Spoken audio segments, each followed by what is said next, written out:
Ngayon, nasa sila ngayon sa bahay ng girlfriend niya. Ang plano talaga is, pagpunta niya dito, parang yayain niya lang makipag-date. Ganun lang. Parang simple lang, para hindi halata.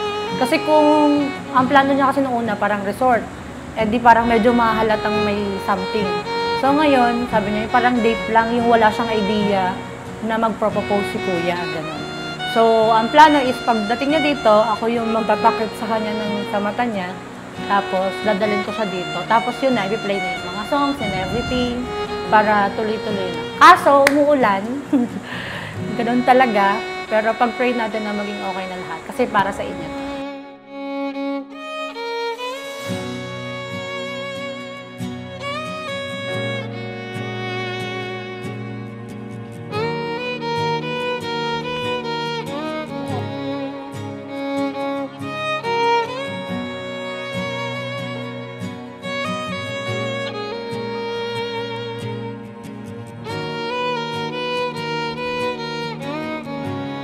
Okay, so ako ay nagtataka kanina actually na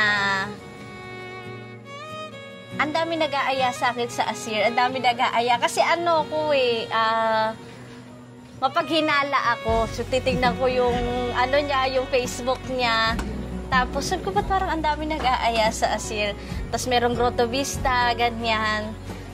Pero ako naman, hindi ako nag-e-expect kasi ang lakas ng ulan kanina. Sobrang lakas ng ulan. Tapos ang ginawa ko, natulog talaga ako. Pero sila parang gusto nilang lahat lumabas. Sabi ko, sige na nga, ititake ko na tong opportunity na to para makalabas kaming family kasi aalis na din si ate sa Tuesday. So, pagdating ko dito, wala lang, ang saya ko lang. Sakto lang, mukha nga akong labandera, di ba? Pero, yun nga, binblindfold ako at nung narinig ko yung instrumental ng Jopay, sabi ko, eto na.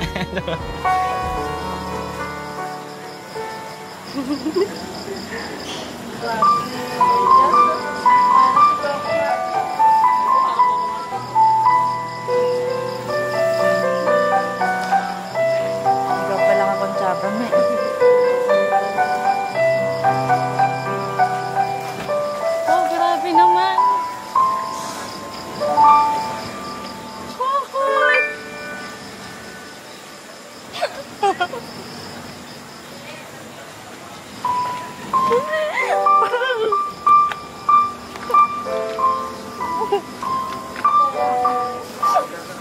Ito na. Ayun ba yung cake? Oo. At talagang naiyak ako kasi yung music pa lang nakakaiyak na. And mas lalo pa ako naiyak kasi alam kong pinag-effortan mo to. Kumana ka muna. Wala akong panyo. Grabe! Wala akong panyo. Nakalimutan ko yung panyo ko sa bag. Tumilay ulan eh. Kinakabahan ka ba? Tingnan mo muna.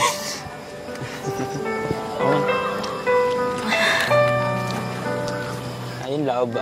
Alam ko matagal na to eh. Pero maraming panahon na nangyari eh. Sa una, sabi nga ron, onboard pa lang ako.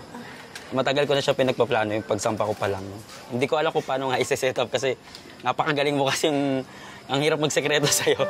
Lalo kung marami kang contact, tapos marami kang mga ginagawa, tapos alam mo rin yung mga account ko. Siyempre, in case nga na kailangan na contact mo. Pero hindi ko alam kung paano gagawa ng paraan. Pero pinag-pray ko talaga sa Panginoon kasi ang Diyos pa rin gagawa ng paraan para makapangyaring mga bagay na to. Siguro, ito talaga yung pinag-pray ko, ma-surprise ka. Kasi ikaw yung tao na ang sarap i-surprise. Kasi grabe ka rin mag-surprise sa tao at grabe ka mag-appreciate. Gusto ko, pag nag-appreciate sa'yo, talagang ibigay ko lahat sa'yo. At pasimula pa lang to. Ito pa lang yung pasimula na pa-surprise ko sa'yo at alam ko naman na-appreciate mo ng todo to. At andyan sila. Alam ko andyan sila, makita nila ito, masaksihan. Ayoko lang naman, dalawa lang tayo. Gusto ko masaksihan din nila lahat, makita rin nila yung gano'ng pagmamahal para sa'yo na ako. Thank you. Dilaw. Siyempre, ito na. Hindi ko alam. Love.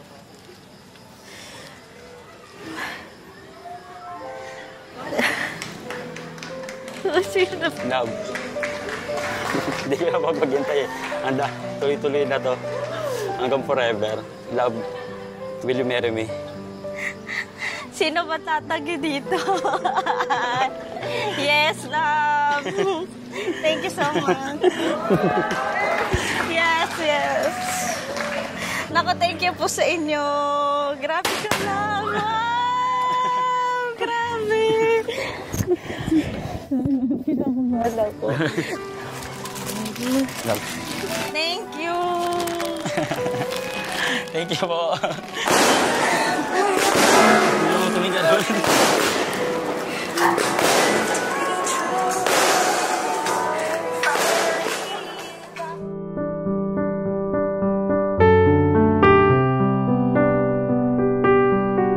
Love, thank you. Kasi hindi ko alam kung deserve ko to, pero nagpapasalamat ako sa Panginoon dahil itong lahat ng nangyari na ito ay favor ng Panginoon sa atin. Nagpapasalamat ako sa Panginoon kasi binigyan niya ako ng boyfriend na katulad mo na naiintindihan kung ano ako. Naiintindihan yung mga bagay na gusto ko. At maraming salamat kasi sabi ko nga, match na match talaga tayo. Ano yung Jollibee? Because mix and match na. Siyempre, sa una, talagang hindi ko alam kung paano isi-set up talaga. Kasi, siyempre on board ako, limited lang yung connection. At siyempre, kailangan ko rin may taong talagang mag-aasikaso sa barko kasi. Talagang, sabi ko paano i-set up talaga. Nag-search talaga ako. Talagang hinanap ko saan pwedeng matanungan. Dumating na nga sa punto na talagang hanggang Puerto Galera talaga, inano talaga namin, inalam ko. Tapos, sabi ko kung saan talagang lugar pwede.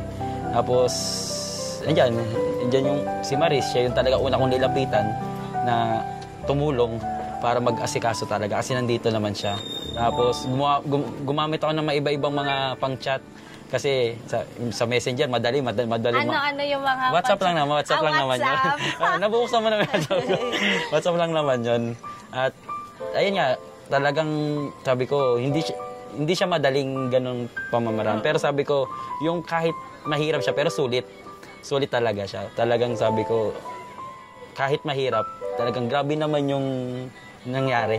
At gano'n nga talaga. Hindi ko rin talaga nakikita sa kung gano'n pala talaga yung mangyayari. Kasi pag akyat ko dito kanina, nagulat ako, gano'n pala yung setup. Kasi wala akong idea kahit picture isa, hindi ako sininan ni Maris. Kasi baka makita mo. Sabi ko kahit anong walang mag-send ng setup. Tapos pinipilit po talaga ako kung ano bang meron doon. Ba't ang dami nagchat-chat sa'yo. Sabi ko, nagtataka ko ba't marami nagchat-chat sa'yo yung gano'n. Pero salamat din naman kasi nakapangyari dahil sa kalooban ng Panginoon. At talaga yung weather, hindi natin masasabi talaga, biglaan talaga siya. Pero pinag-pray ko rin na sabi ko, tumila siya. Bumuhos lang siya ng napakalakas at tumila din agad. Kaya pinapasalamat ko at gusto ko rin na magpasalamat din sa'yo. Kasi ikaw yung tao talaga na grabe ka mag-asikaso sa ibang tao eh. Grabe ka mag-asikaso. Sabi ko, ito talaga dapat maibigay din talaga sa'yo yung the best. Na hindi lang siya basta-basta na mayroon lang makapangyari, maibigay ko lang na sing-sing na mabilis. Ayoko naman ng ganun. Gusto ko talaga mag-effort talaga para sa'yo. Kasi deserve mo talaga yung ganitong pangyayari sa buhay. Kasi minsan lang naman to. At sabi ko, mabigay talaga yung maganda para sa'yo. Actually, siguro itong proposal na ito ay well orchestrated talaga ng Panginoon. Na talagang nakakakita ako sa Facebook ng ganyan, ay, ang ganda pala nito, ang ganda nito, ang ganda niya. Pero kung mag-alala din naman ako ng pressure, ayaw ko na may handle. Totoo. Tawag dito, pero yung nandito ka pala sa sitwasyong ito, kaiba na. Hindi ko ma-explain talaga. Sobrang umiiyak yung puso ko. Sobrang ang saya-saya ng puso ko na ganito pala yung feeling na thank you Lord dahil naranasan ko to at hindi ko alam pero yun nga, sobrang saya pero yun nga, napakapalad ko bilang isang babae na maranasan ko yung ganitong klaseng proposal. Ano man? Thank you Lord at thank you sa iyo dahil pina-experience mo yung ganitong klaseng proposal na talagang sobrang ganda. Thank you, love. Salamat. I love you so much. I love you. I love you too. Hindi man araw-araw na nakangiti. Congrats kay Josh. Siguro kasi naagulat. Parang kailan lang, no? Parang kailan lang magkakasama tayo sa sa cell group, 'yon, sa church, sa ministry. Tapos ngayon ito na yung bagong journey mo, no? Nakita ko yung process ng buhay mo simula from zero, no?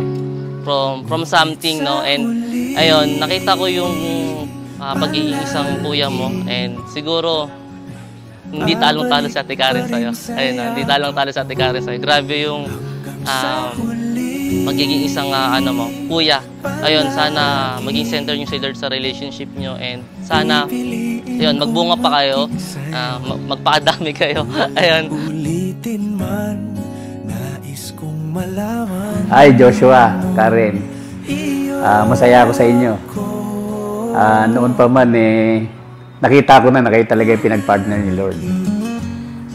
Congrats sa inyong future. Pareho kayong God-fearing, kaya yung generation na magagaling sa inyo, siguradong maganda. May influence, puno ng blessing, at saka magagamit ni Lord. Congrats ulit. God bless.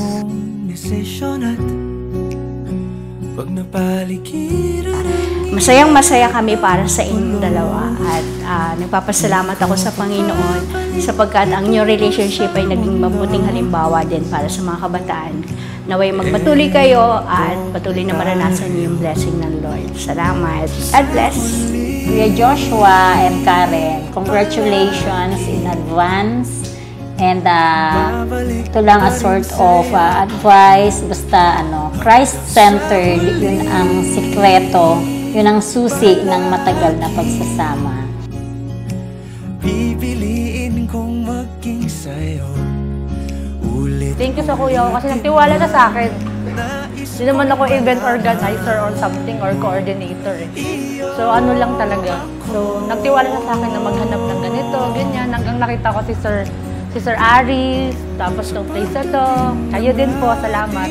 Kaya overall, thank you sa Lord, thank you din sa inyo na nandito tayo ngayon. Even though magpakasaya kayo, bigyan nyo na ako ng pamangkin. Hindi yun lang, magpakasaya kayo, mag-strong pa, maging center nyo si Lord. Nandito lang ako palagi sa mga surprises.